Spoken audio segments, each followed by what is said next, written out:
DanaG, you are on my channel. Today we will be discussing the topic of content editing with Anna, the editor. Why is she called the editor? Because she's the best editor in the whole universe. Duh! Hello, Anna. Hello, DanaG. How are you today? Just dandy. In your own words, how would you describe what is a content editor? And why do authors need one? Well, a content editor reads your book and to make sure that everything, your story flows together.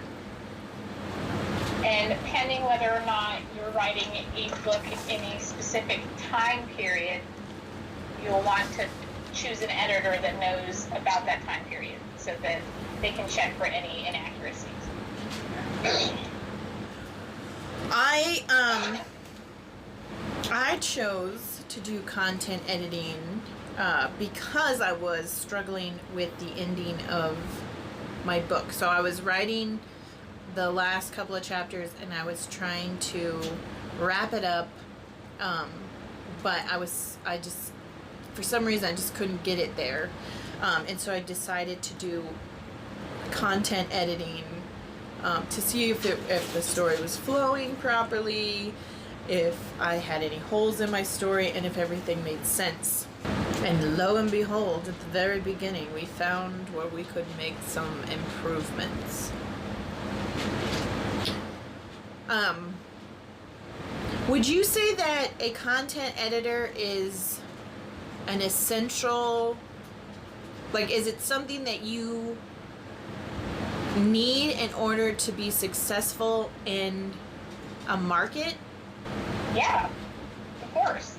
I mean, you want somebody to go through your book for you to make sure that you make sense and that that your story flows well. Yeah. I mean, unless you're that confident about what you're writing, then more power to you. But most people would need a content editor just to make sure that, you're not being repetitive. Yeah. I think that's the big one. I think that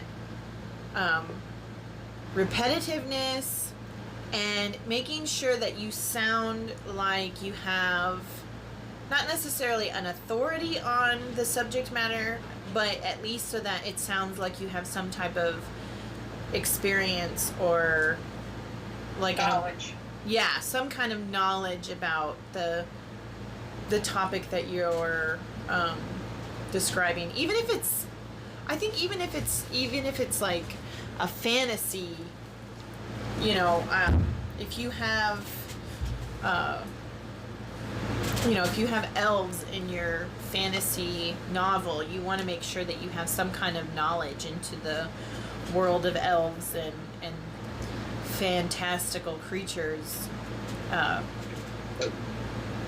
want to have a basic knowledge of folklore. Yeah.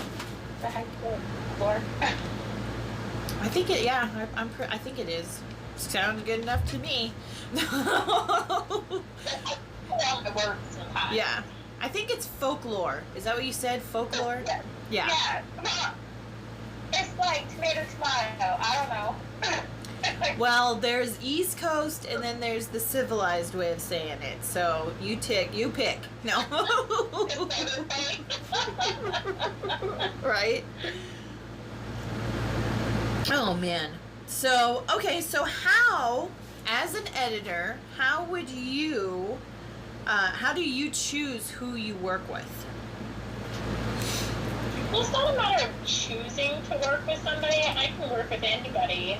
But it's easier to work with somebody who's willing to take suggestions and criticism, that can be open and share their vision of their book with you so you can help them achieve that vision and that goal. Do you have any suggestions for new indie authors on choosing an editor?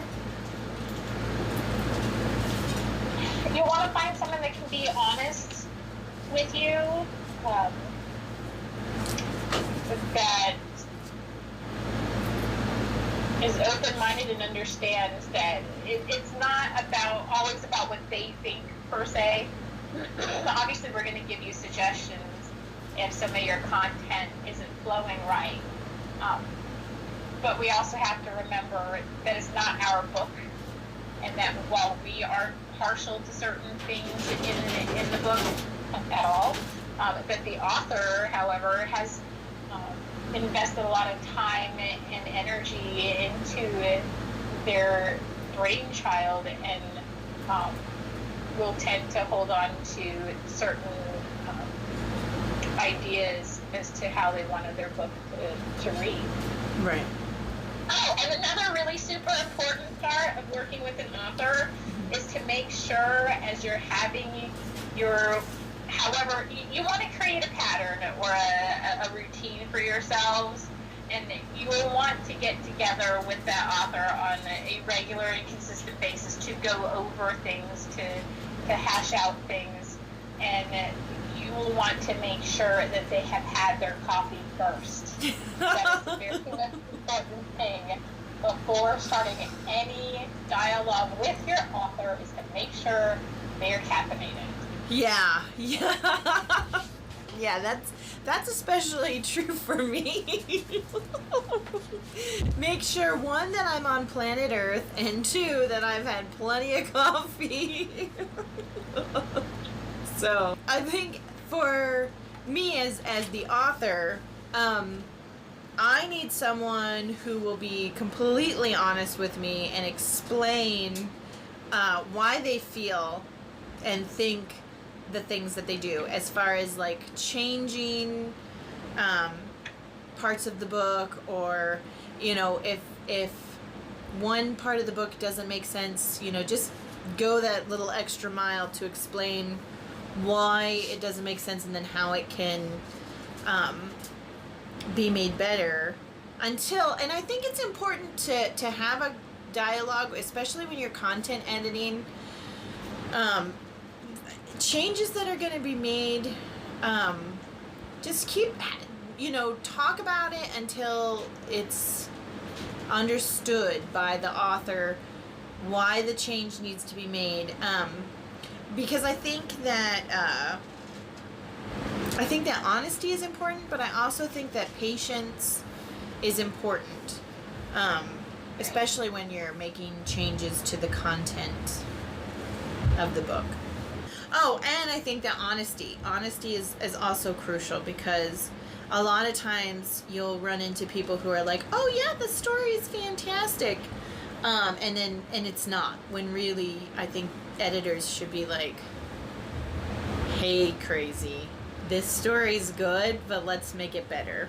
Which I think that's the main objective of content editing is. Would you agree? I totally agree. Yeah. I think it's important to also have somebody that can understand your brain diarrhea. Did you just say brain fart area? Yes, brain diarrhea. Brain diarrhea. Well, there's my brain fart area right there. We're still in the process of content editing. I think it's important to understand that you don't have to content edit. As an indie author, or as an author at all, you don't have to content edit. It is not mandatory. But as an author, I realized that if I am struggling to find an end to the story, or explain the ending of the story, then somewhere between the beginning and the end, there was probably something missing. There was content that was missing. And that's why it's important to just go over it, not by yourself. I don't think it's a good idea to do content editing by yourself, because it's your story, so you're going to think that it's perfect, but is it really perfect? So then that leads us into the frustration that you felt when I suggested you move some things around in your story. Yeah. Yeah. Yeah. Well, and it was, but it was frustrating, but it wasn't like, the more I think about it, the more I realize that I was more frustrated with myself. Mostly it was because I had to accept that these changes needed to be made in order to enhance the quality of the story, which I think that I think that, like, after you get past the organization and all that other stuff, the quality of the story, enhancing the quality of the story is like the whole purpose of content editing. You know what I mean? Like there are some books that have been written and you just know that either their content editor wasn't honest with them or there was no content editor. Because we read one recently that was like that. Oh, we so did. We did. Yes, we did. Yes, we did. And there were a lot of times where I was frustrated because I felt like the author didn't have any experience, any life experience on the topics that she was writing about. And I think that a content editor would have caught on to that and could have helped enhance the quality of the book. Yeah. I think that she could have completely enhanced the quality of the book if she would have just not only had a content editor. A content editor. She should have at the very least researched and gone and checked out what she was talking about. Yeah. You know, and you can't just throw out, I wish I could come up with a subject off the top of my head, but, you know, you can't talk about a subject and know nothing about it and like, not having done any research on it and have it be believable to your readers. Right. Like, so if I'm going to talk about abortion, if I was to talk about abortion, I wouldn't just, you know, I would do some online reading, and I might even go visit an abortion clinic. I might have some, you know, some type of insight that I didn't quite know to begin with by visiting these places or doing these things. But